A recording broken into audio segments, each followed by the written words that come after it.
دست و پای بریده یا چمدونی با جسد. اگه بشینی پای صحبت چوپان‌ها بهتون میگن دیدن این چیزها حداقل یه بار توی عمرشون عجیب نیست. مهر سال 96 یک چوپان زنگ زد به پلیس و گفت یه جنازه سوخته پیدا کرده. ولی ماجرای اینه که خیلی عجیب بود. اون پسر 21 ساله که تبدیل شده بود به یه تیکه زغال سیاه رو دوستاش زنده زنده سوزونده بودن. و انگیزشون چی بود؟ شیطان پرستی؟ ماجرای قتل صادق برمکی رو خیلی ها بهش پرداختن. من سعی میکنم علاوه بر روایت خود ماجرا بهتون بگم وقتی یکی میگه من شیطان پرست هستم درباره یه تفکر خاص حرف میزنه یا دچار مشکل روانی شده. و آخر ویدیو درباره سرنوشت عجیب قاتل‌های صادق حرف میزنم که مردم نقش مهمی توش داشتن. پس اگه به این مدل روایت ها علاقه دارید لطفاً همراه هم باشید.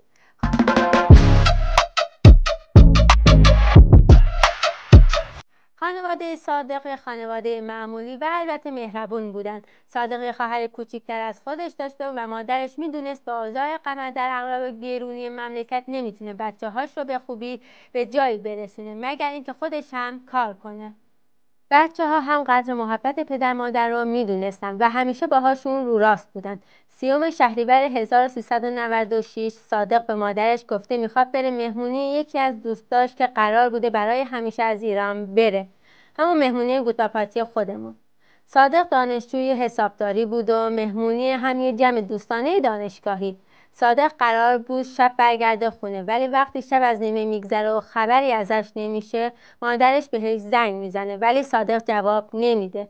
مامانش فکر میکنه پسرش همچنان با دوستاشه و دیگه پیگیر نمیشه. اما روز بعد هم خبری ازش نمیشه و مادرش کم کم نگران صادق میشه. پس به دوست صمیمیش که از بچگی باهاش بوده و بیشتر وقتها رو با هم بودن یعنی صادق دیوانی آذر زنگ میزنه. صادق گفته بود که قرار دانیال رو هم ببینه اما دانیال در جواب مادر صادق میگه که خبری ازش نداره. مامانش تعجب میکنه ولی ترجیح میده که حرف دانیال رو باور کنه.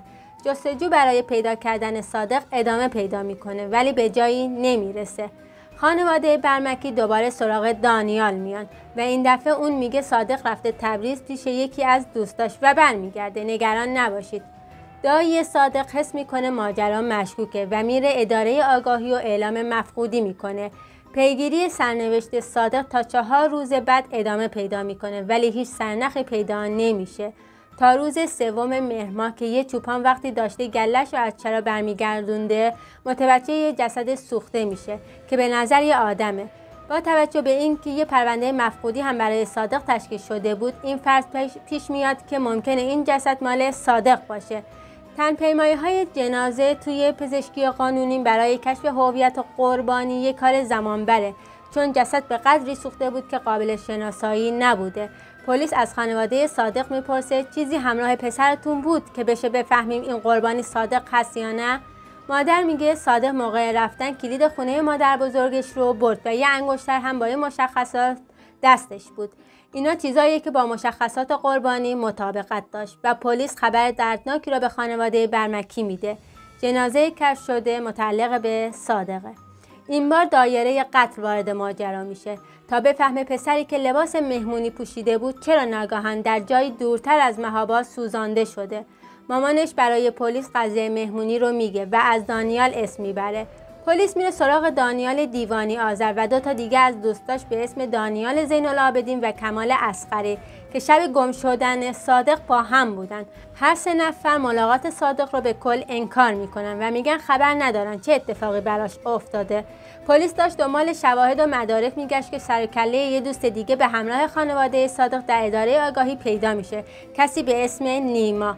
اون یه فلش همراهش داشت و میگه که دانیال بهش داده و گفته عکسای خانوادگی داخلش و پیش خودت نگه دار. وقتی خبر قتل صادق و بازداشت دانیال همه جا میپیشه نیما میره سراغ فلش و داخلش رو نگاه میکنه و شوکه میشه توی فلش یه فیلم کوتاه چند دقیقه‌ای هست از 3 تا دوست صادق که انگار مسخ شده بودند و با وجود گریه ها و التماس های صادق با ساتور میرن سراغش.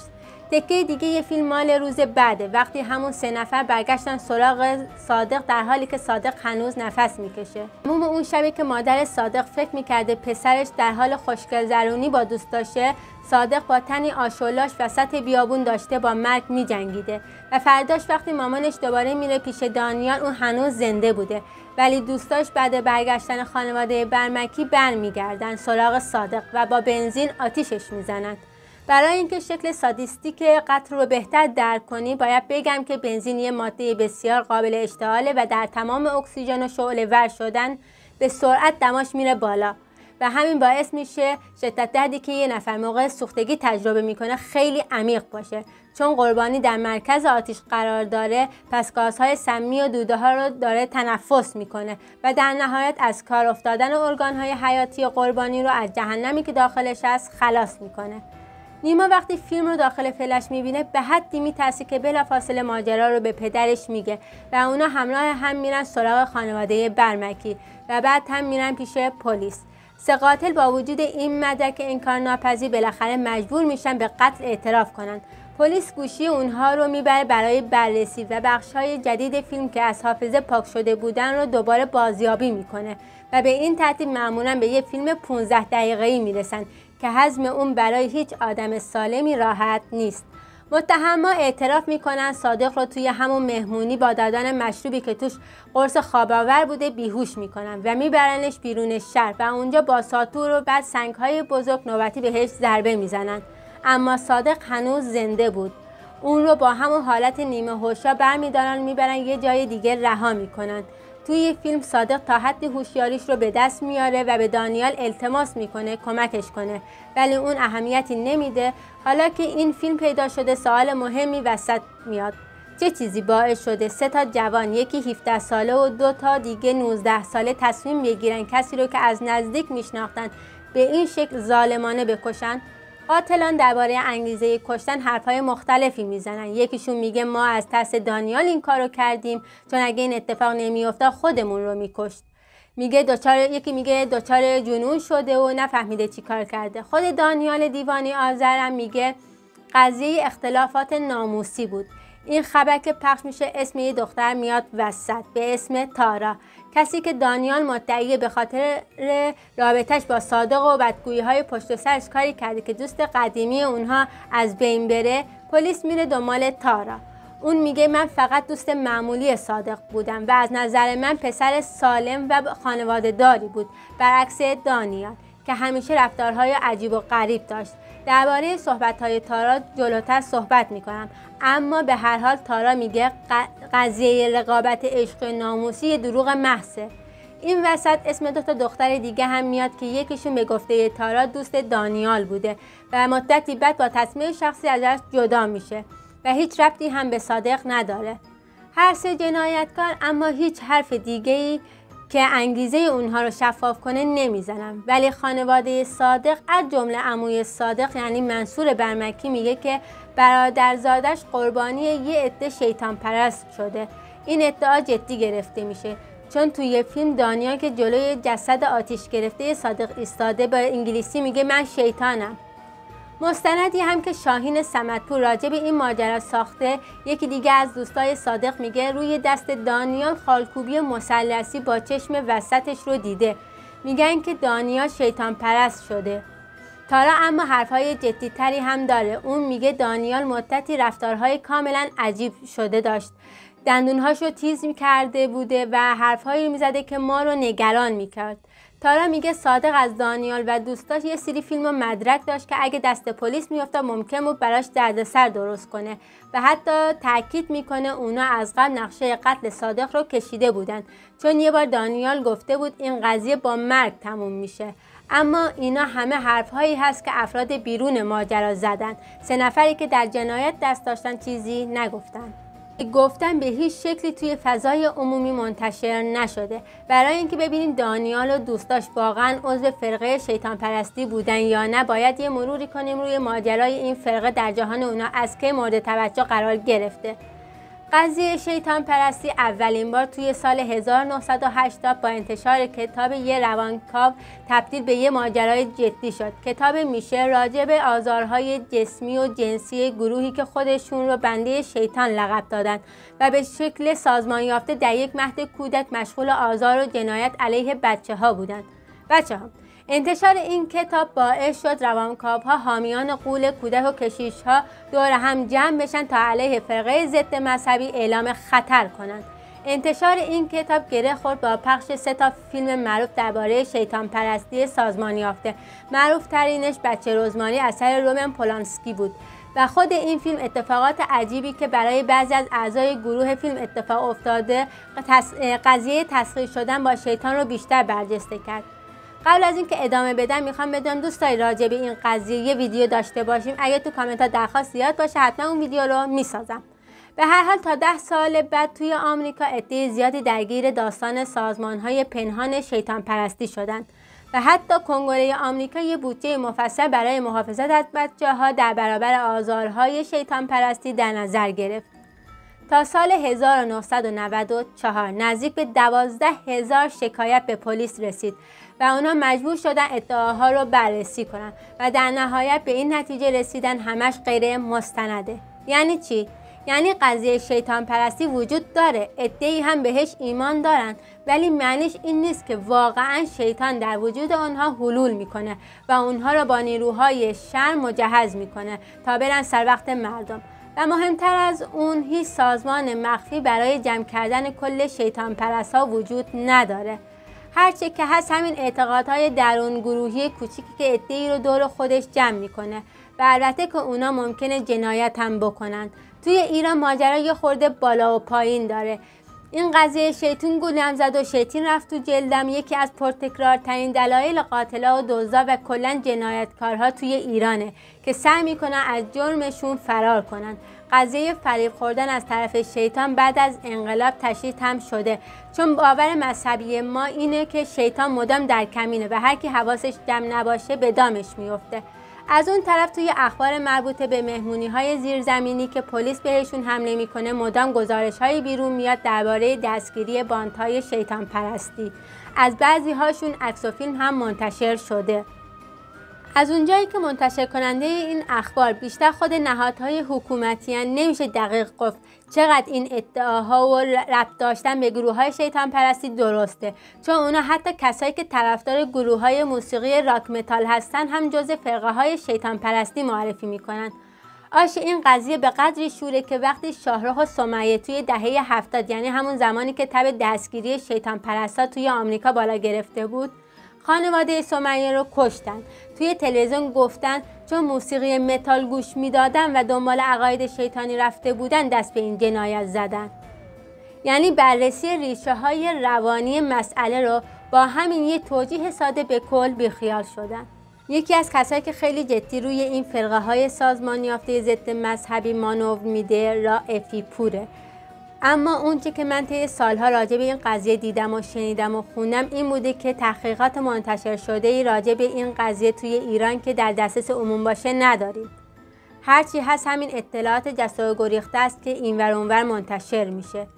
توی فیلم مستند صمدپور دوست صادق میگه دانیال شیطان پرست شده بود و به علامتی اشاره میکنه که توی این عکس میبینیدش و آقای صمدپور هم بلا فاصله میگه فرقه فراماسونری. اما این علامت چیه؟ نماد مسلط 3 گوش با یه چشم در مرکز که اغلب بهش میگن چشم جهانبین یا چشم ایزدی. یه تاریخچه پیچیده داره و به طور کلی علامت انحصاری فرقه یا گروه خاصی نیست. این نماد از خیلی قدیم در فرهنگ‌های مختلف بوده و اون چشم نماد نظارت الهی در دوره‌های میانی و رنسانس اروپاست. چشم به عنوان نمادی از تثلیث مسیحیت به کار میرفت. در این تصویر چشم نماد خداوند و حضور دائمیش در جهان به حساب میاد و شما میتونید اون رو روی اسکناس‌های $1 آمریکا هم ببینید. نماد اصلی شیطان پرستی به خصوص توی شاخه‌های مدرن مثل شیطانگرایی لاویایی یه پنتاگرام معکوس که توی مرکز سر یه بز یا اصطلاحاً سیکل با فرمت قرار داره. پس میتونیم اینطوری نتیجه بگیریم که کسی مثل دانیال عضو یا فرقه زیرزمینی سازمان یافته شیطان پرستی نبوده که اگه بوده حداقل نماد فرقه رو میشناخت. اون حرفایی که توی فیلم میزنه راجع به اینکه من شیطانم و به جهنم من خوش اومدی همین یه جور قدرت نمایی هیستریکه. تا انجام آیین آگاهانه حتی اگه بخوام فرض رو بر این بذارم که اونا عضو چنین فرقه‌ای بودن که از نظر صادق احساس خطر کردن، اون فرقه از جمع چند تا آدم ساده دل تشکیل شده بود که حتی نمیدونستن دنبال چی بودن و به خیال خودشون فکر میکردن شیطان پرست شدن. توجه جهانی به قضیه شیطان پرستی باعث یه اتفاق مثبت هم شد. روانکاوها شروع کردن به تحقیق روی کسایی که فکر میکنن شیطان در وجودشون حلول کرده و اونا نماینده شیطان روی زمین هستن. یکی از کیس‌های جنجالی ریچارد رامیرز، قاتل زنجیره‌ایه که روی دیوار خونی یا بدن قربانی‌هاش همون پنتاگرام معروف رو گاهی وقتا با خون رسم کرده. رمان سیبیل درباره اختلال شخصیت چنگانه است. البته این رمان الان برای تعریف اختلال از نظر روانکاوی کاملا مردوده. در هر حال یکی از دلایل اختلال شخصیت چنگانه تجربه ترومای شدید در کودکی به خصوص تروماهای جنسیه. آیا دانیال دچار چنین اختلالی بوده؟ مجبورم با ابراز تأسف بسیار به خاطر شیوه غیر علمی و امنیتی بررسی پرونده‌های جنایی ایرانی بگم که نمیشه به طور قطع این رو گفت. اما تارا درباره دانیال یه حرف خیلی جالب میزنه. اون میگه دانیال همیشه کارهای عجیب غریبی کرد، برای همین وقتی شروع کرد به تغییر دادن بخشایی از بدنش مثل دندونهاش فکر کردیم دانیال دوباره باز خل شده و یه مدت بگذره از سرش میفته. اما میشه این رو به عنوان یک نشانه خطر در نظر گرفت که ممکنه اون چیزی که اسمش رو گذاشتن خلبازی به تدریج داشته تبدیل می شده به یه بحران حاد روحی که نیازمند رسیدگی از نظر روانی بوده. یکی دیگه از چیزهایی که درباره این سه نفر وجود داره اشاره به فیلم‌ها و مدارکی است که صادق داشته و این گروه رو به خطر مینداخته. در واقع اشاره به این مدارک نظریه فرقه پنهانی سازمان یافته رو تقویت میکنه. اما توی یکی از گزارش‌ها خیلی گذرا اشاره شده این مدارک یک سری فیلم بوده که صادق از دوستاش داشته که در اون کارهای ناخوشایند و ناشایستی با هم میکردن. با توجه به علایق عجیب این سه نفر به گرفتن فیلم از جنایاتشون و حتی حفظ اون توی یه فلش میشه این فضل رو در نظر گرفت که چنین فیلم‌های واقعا وجود داره و موضوعش هم رفتار و اعمالی بوده که معمولاً به شیطان پرست‌ها نسبت داده میشه. اعمالی مثل خوردن خون، شکنجه حیوانات و بعضی رفتارهای نابهنجار در روابط جنسی و این سه نفر احتمالاً نگران بودن صادق فیلم‌ها رو منتشر کنه. اما همچنان تاکید میکنم اینها همه فرضن و فقط دارم سعی میکنم احتمالات مختلفی رو که تا حدی منطقی هستن ذکر کنم. با گذشت 8 سال از اون اتفاق هولناک اما هنوز هیچکی نمیدونه انگیزه واقعی دوستان صادق برای اون جنایت چی بوده و آیا اونها دچار نوعی جنون و روانپریشی بودن که متوسل به آیین‌های ضد انسانی شدن یا مسئله دیگه‌ای وسط بوده. متهمان پرونده جنایت یعنی دانیال دیوانی آذر، دانیال زین العابدین و کمال اصغری و حسین در نهایت توی دادگاه محاکمه شدند. حسین به عنوان کسی که ابزار قتل یعنی ساطور و چاقو رو خریده بود و در خود قتل حاضر نبود، بعد از اینکه ثابت شد میدونسته اون ابزار برای چه هدفی هستند به 10 سال و 1 روز زندان محکوم شد. حسین توی یه درگیری در زندان با ضربه جسم تیز به چشماش برای همیشه نابینا میشه. 3 متهم دیگه به قصاص محکوم شدن. یعنی دادگاه به قضیه به هم زدن امنیت روانی جامعه به اون مدل جنایت و فیلمهاش توجه نکرد و براش حکم اعدام نبرید که اینم خودش قابل تحمله و باعث میشه فکر کنیم قاضی چطور این جنایت رو خدشه‌دار کردن امنیت روانی فرض نکرده، مخصوصا اینکه با دادن حکم قصاص خانواده صادق برای اجرای حکم لازم بود دیه 3 متهم رو به خانواده هاشون پرداخت کنه و اونا توان پرداخت دیه چند صد میلیونی 3 نفر رو نداشتن. مجرم‌ها باید توی زندان میموندن تا وقتی که خانواده صادق اونا رو ببخشه یا پول دیه‌شون رو جور کنه. فروردین سال 99 اتفاق عجیب افتاد. یه شورش بزرگ توی زندان مهاباد اتفاق افتاد. دانیال زین‌العابدین اونجا منتظر نتیجه حکم بود و چون موقع انجام جنایت 17 ساله بود، خیلی از نهادهای حقوق بشری علیه حکم دادگاه معترض بودن. توی این شورش دانیال به عنوان یکی از سردسته‌ها معرفی شد. اون رو منتقلش کردن زندان میان دو آب، یعنی جایی که دانیال دیوانه آذر هم محبوس بود. مدتی بعد خبر رسید که دانیال زین‌العابدین در اثر خودزنی به انفرادی منتقل شده و اونجا با قرص خودکشی کرده. هیچ وقت معلوم نشد این قضیه تا چه اندازه واقعیت داشته، اما باعث شد جریان اجرای حکم اعدام 2 متهم دیگه یعنی دیوانی آذر و اصغری سرعت پیدا کنه. با مرگ زین‌العابدین خانواده صادق باید دیه 2 نفر رو میدادن و این یعنی یه دیه کمتر. اونا شروع کردن به درخواست کمک از مردم برای پرداخت دیه. این مبلغ تامین شد و قرار بود مهر 99 2 متهم رو دار بزنن که دادستان اعلام کرد این مبلغی که پرداخت شده مربوط به سال قبله و الان 106 میلیون دیگه به اون مبلغ اضافه شده. خانواده برمکی دوباره دست به دامن مردم شدن و این مبلغ اینقدر سریع جمع شد که دیگه جای هیچ شکی نذاشته که همه خواهان مجازات این 2 نفرن. به گفته خانواده برمکی همه مردم باهاشون همدل شده بودن و حتی که یه دختر بچه از شمال 5000 تومن را با نامه میفرسته و گفته بوده ما فقیریم و من پوست جیبی هامون رو جمع کردم تا به شما کمک کنم. یکی از کمک کننده ها هم صاحب یه شرکت بود که 50 میلیون رو به حساب خانواده برمکی واریز کرده بود. گفته شد دفتر نهاد رهبری هم با خانواده برمکی تماس گرفته تا مشکل پرداخت دیه رو حل کنه. البته نمیدونم چقدر این قضیه مستنده. به هر ترتیب با واریز دیه 2 متهم کمال اصغری روز 17 آذر و دانیال دیوانی آذر روز 19 آذر سال 99 جداگانه به دار آویخته شدند تا پرونده جنایات مهاباد برای همیشه بسته بشه.